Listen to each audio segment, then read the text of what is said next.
Hello guys, welcome to my YouTube channel S Bhakti Adda. Please like share एस subscribe. तो आज हम आपको प्रिय भक्तों सुनाएंगे हरियाली तीज यानी तीजा की पावन व्रत कथा आप लोगों के समक्ष हम लेकर आए हैं। तो वीडियो को अंत तक जरूर देखें भक्तों। तो सुने हरिताल का तीज व्रत कथा। ओम नमः शिवाय भक्तों। भगवान शिव ने पार्वती को उनके पूर्व जन्म के बारे में याद दिलाने के लिए यह कथा सुनाई थी। हरियाली तीज व्रत कथा इस प्रकार है। शिव जी कहते हैं, हे पार्वती, पहले तुमने हिमालय पर मुझे वर के रूप में पाने के लिए घोर तपस्या किया था। इस दौरान तुमने अन्न जल त्याग कर सूखे पत्ते चबाकर दिन व्यतीत किए थे।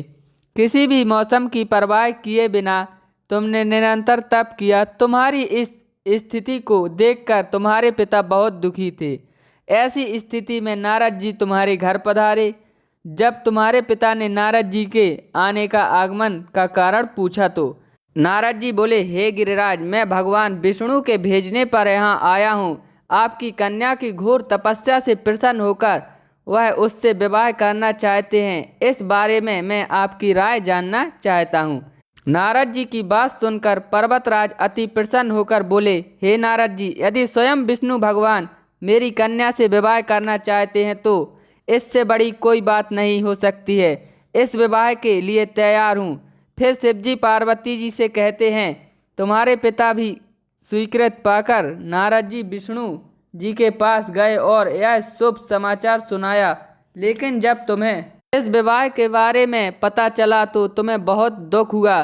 तुम मुझे यानी कैलाशपति शिव को मन से अपना पति मान चुकी थी। तुमने अपने व्याकुल मन की बात अपनी सहेली को बताई।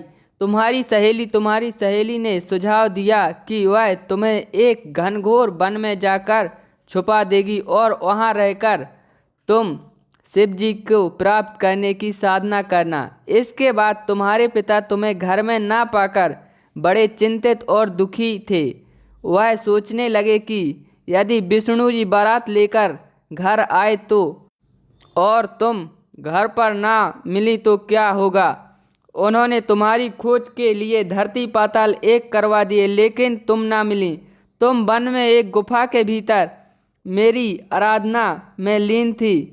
भाद्रपद तृतीय शुक्ल को रेत के एक शिवलिंग का निर्माण करके मेरी आराधना की, जिससे प्रसन्न होकर मैंने तुम्हारी मनोकामना पूर्ण की। इसके बाद तुमने अपने पिता से कहा कि पिताजी, मैंने अपने जीवन का लंबा समय भगवान शिव की तपस्या में व्यतीत किया और भगवान शिव ने मेरी तपस्या से प्रसन्न होकर मुझे स्वीकार भी कर लिया है।